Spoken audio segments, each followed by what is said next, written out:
ਪਹਿਲੀ ਤਾਂ ਇੱਕ ਇਮੀਗ੍ਰੇਸ਼ਨ ਦੇ ਵਿੱਚ F1 H1 ਵੀਜ਼ੇ ਵਾਲਿਆਂ ਦੇ ਲਈ ਥੋੜ੍ਹੀ ਖਬਰ ਜਿਹੜੀ ਉਹ ਦੱਸ ਜਾਈਏ। USCIS ਨੇ ਜਿਹੜੇ ਸਟੂਡੈਂਟ ਵੀਜ਼ੇ ਤੇ ਆਏ ਹੁੰਦੇ ਆ ਤੇ ਜਦੋਂ F1 ਸਟੇਟਸ ਦੇ ਉੱਤੇ ਉਹ ਜਾਂਦੇ ਨੇ, ਤਾਂ ਕਹਿੰਦੇ ਵੀ ਉਹਨਾਂ ਉਹਨਾਂ ਵਿਦਿਆਰਥੀਆਂ ਨੂੰ ਜਿਹੜੇ ਇੱਥੇ ਅਮਰੀਕਾ 'ਚ ਆ ਕੇ ਪੜ੍ਹਾਈ ਕਰਦੇ ਨੇ ਤੇ ਇਵੈਂਚੁਅਲੀ H1B ਦੇ ਉੱਤੇ ਅਪਲਾਈ ਉਹ ਕਰਦੇ ਨੇ ਤੇ ਉਹਨਾਂ ਨੂੰ $1 ਲੱਖ ਦੀ ਜਿਹੜੀ ਫੀਸ ਆ ਉਸ ਤੋਂ ਛੋਟ ਦੇ ਦਿੱਤੀ ਹੈਗੀ ਆ। ਸੋ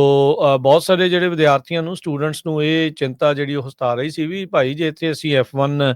ਵੀਜ਼ੇ ਤੋਂ H1B ਦੇ ਉੱਤੇ ਜਾਂਦੇ ਵੀ ਆ ਤੇ ਸਾਡੇ ਲਈ ਕੌਣ $1 ਲੱਖ ਦੀ ਫੀਸ ਜਿਹੜੀ ਉਹ ਭਰੂਗਾ, ਕਿਹੜੀ ਕੰਪਨੀ ਜਿਹੜੀ ਉਹ ਭਰੂਗੀ। ਤਾਂ ਉਹ ਕੰਮ ਜਿਹੜਾ ਉਹ ਖਰਾਬ ਉਹਨਾਂ ਦੇ ਲਈ ਨਜ਼ਰ ਜਿਹੜਾ ਹੋ ਆ ਰਿਹਾ ਸੀਗਾ। ਸੋ ਕਲੈਰੀਫਾਈ ਕੀਤਾ ਆ USCIS ਨੇ ਵੀ ਇਹ ਜਿਹੜੀ ਐਂਟਰੀ ਫੀਸ ਆ ਪ੍ਰੈਜ਼ੀਡੈਂਟ ਡੋਨਲਡ ਟਰੰਪ ਹੋਣਾ ਦੇ ਦੁਆਰਾ ਜਿਹੜੀ $1 ਲੱਖ ਦੀ ਲਾਈ ਗਈ ਆ 21 ਸਤੰਬਰ ਤੋਂ ਜਿਹੜੀ ਚਾਲੂ ਹੋ ਚੁੱਕੀ ਆ, ਉਹ ਉਹਨਾਂ ਨਿਆਣਿਆਂ ਦੇ ਉੱਤੇ, ਉਹਨਾਂ ਸਟੂਡੈਂਟਸ ਦੇ ਉੱਤੇ, ਉਹਨਾਂ ਇੰਡੀਵਿਜੂਅਲਸ ਦੇ ਉੱਤੇ ਨਹੀਂ ਹੋਊਗੀ ਜਿਹੜੇ ਚੇਂਜ ਆਫ ਸਟੇਟਸ ਕਰ ਰਹੇ ਆ H1B ਦੇ ਲਈ, ਜਾਂ ਐਕਸਟੈਂਸ਼ਨ ਕਰ ਰਹੇ ਆ ਆਪਣੀ ਉਸ ਸਟੇ ਦੇ ਲਈ, ਤੇ ਜਾਂ ਅਮੈਂਡਮੈਂਟ ਕਰ ਰਹੇ ਆ ਜੇ ਕਿਸੇ ਦਾ ਇੰਪਲੋਇਰ ਚੇਂਜ ਹੁੰਦਾ ਆ। ਸੋ ਬੇਸਿਕਲੀ ਮੁਲਕ ਦੇ ਬਾਹਰੋਂ ਨਵੇਂ ਜਿਹੜੇ H1B ਦੇ ਉੱਤੇ ਆ ਰਹੇ ਨੇ, ਜਿਹੜੇ ਡਾਇਰੈਕਟਲੀ ਜਿੱਦਾਂ TCS ਵਾਲੇ, ਇਨਫੋਸਿਸ ਵਾਲੇ ਤੇ ਹੋਰ ਐਕਸੈਂਚਰ ਵਾਲੇ ਤੇ ਹੋਰ ਵੱਖ-ਵੱਖ ਭਾਰਤ ਦੀਆਂ ਕੰਪਨੀਆਂ ਨੇ ਜਿਹੜਾ H1B ਦੇ ਉੱਤੇ ਇਹ ਗੋਰਖ ਧੰਦਾ ਚਲਾਇਆ ਸੀਗਾ, ਉਹਨਾਂ ਦੇ ਉੱਤੇ $1 ਲੱਖ ਦੀ ਜਿਹੜੀ ਫੀਸ ਆ ਉਹ ਲੱਗੇਗੀ। ਸੋ ਕਲੈਰੀਫਿਕੇਸ਼ਨ ਹੋਣ ਦੇ ਨਾਲ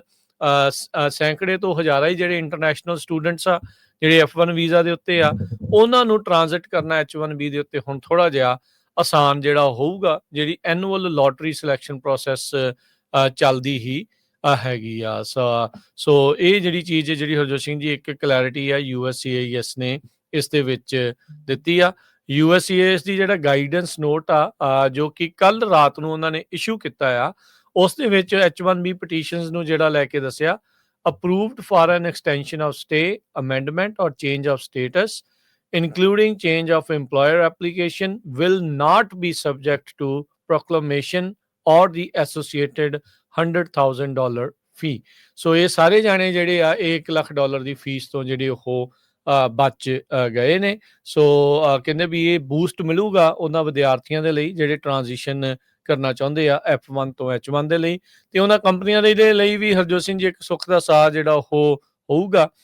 ਵੀ ਜਿਹੜੇ ਹਜ਼ਾਰਾਂ ਹੀ ਲੱਖਾਂ ਸਟੂਡੈਂਟ ਇਵੈਂਚੁਅਲੀ ਇੱਥੇ H1B ਦੇ ਉੱਤੇ 65,000 ਟੋਟਲ ਹੁੰਦੇ ਆ, 20,000 ਜਿਹੜਾ ਮਾਸਟਰਸ ਦੇ ਲਈ ਉਹਨਾਂ ਨੇ ਰੱਖਿਆ ਹੁੰਦਾ ਆ, ਵੀ ਉਹਨਾਂ ਦੇ ਵਿੱਚੋਂ ਜੇ ਇੱਥੋਂ ਦੇ ਵਿਦਿਆਰਥੀ ਜਿਹੜੇ ਇੱਥੇ ਪੜ੍ਹੇ ਨੇ ਇੱਥੋਂ ਦੀਆਂ ਯੂਨੀਵਰਸਿਟੀਆਂ 'ਚ, ਜੇ ਉਹਨਾਂ ਨੂੰ H1B ਦੇ ਉੱਤੇ ਰੱਖਿਆ ਜਾਊਗਾ ਤਾਂ ਉਹਨਾਂ ਨੂੰ ਵੀ $1 ਲੱਖ ਦੀ ਫੀਸ ਤੋਂ ਜਿਹੜਾ ਹੁਣ ਬਚਾਅ ਜਿਹੜਾ ਉਹ ਹੋ ਜਾਊਗਾ। ਓਪਨ ਡੋਰਸ ਰਿਪੋਰਟ ਦੇ ਮੁਤਾਬਕ 2023-2024 ਦੇ ਵਿੱਚ 3.3 ਸੋ 3 ਲੱਖ, ਸਵਾ 3 ਲੱਖ ਤੋਂ ਵੱਧ ਜਿਹੜੇ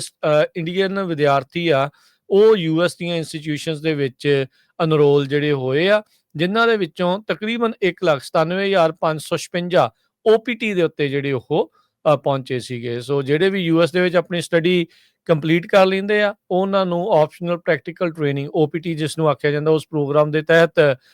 3 ਸਾਲ ਦੀ ਜਿਹੜੀ STEM ਦੇ ਅੰਡਰ STEM ਫੀਲਡ ਦੇ ਵਿੱਚ ਕੰਮ ਕਰਨ ਦਾ ਮੌਕਾ ਮਿਲਦਾ ਆ। ਉਸ ਦੇ ਦਰਮਿਆਨ ਬਹੁਤ ਸਾਰੇ ਜਿਹੜੇ US ਦੇ ਇੰਪਲੋਇਰ ਆ ਉਹਨਾਂ ਦੇ ਲਈ H1B ਅਪਲਾਈ ਕਰ ਦਿੰਦੇ ਆ। ਕਈਆਂ ਦੀ ਲੋਟਰੀ 'ਚ ਨੰਬਰ ਲੱਗ ਜਾਂਦਾ, ਕਈ ਰਹਿ ਜਾਂਦੇ ਆ, ਕਈ ਮਲਟੀਪਲ ਥਾਵਾਂ ਦੇ ਉੱਤੇ ਜਿਹੜੀ ਉਹ ਕੋਸ਼ਿਸ਼ ਹਰਜੋਤ ਸਿੰਘ ਜੀ ਕਰਦੇ ਰਹਿੰਦੇ ਹੈਗੇ ਆ। ਉਹ ਜੇ ਦੇਖਿਆ ਜਾਵੇ ਹੁਣ ਪੰਜਾਬ ਤੋਂ ਜਿਹੜੇ ਸਟੂਡੈਂਟਸ ਆਉਣ ਦਾ ਜਿਹੜਾ ਚਲਨ ਆ ਉਹ ਬਹੁਤ ਜ਼ਿਆਦਾ ਜਿਹੜਾ ਉਹ ਕਾਫੀ ਘੱਟ ਜਿਹੜਾ ਹੋ ਚੁੱਕਾ ਆ। ਪੰਜਾਬ ਦੇ ਜਿਹੜੇ ਹੁਣ ਸਟੂਡੈਂਟ ਵਿਦਿਆਰਥੀ ਆ ਉਹ ਜਾਂ ਕੈਨੇਡਾ ਵੱਲ ਨੂੰ ਤੇ ਜਾਂ ਆਸਟ੍ਰੇਲੀਆ ਵੱਲ ਨੂੰ ਜ਼ਿਆਦਾ ਰੁਖ ਕਰਦੇ ਸੀ। ਉਹਨਾਂ ਕੰਪਨੀਆਂ ਉਹਨਾਂ ਮੁਲਕਾਂ ਨੇ ਵੀ ਹੁਣ ਸਖਤੀ ਜਿਹੜੀ ਸਟੂਡੈਂਟ ਵੀਜ਼ੇ 'ਚ ਕਰਨ ਕਰਕੇ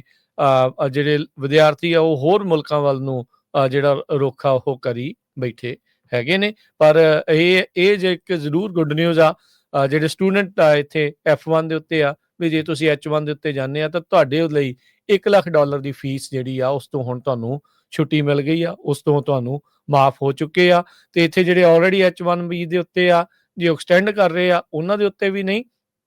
ਤੇ ਨਾਲ ਦੇ ਨਾਲ ਜੇ ਤੁਹਾਡਾ ਇੰਪਲੋਇਰ ਵੀ ਚੇਂਜ ਹੋਇਆ ਆ ਉਹਨਾਂ ਨੂੰ ਵੀ $1 ਲੱਖ ਫੀਸ ਜਿਹੜੀ ਆ ਉਹ ਨਹੀਂ ਦੇਣੀ ਪਵੇਗੀ।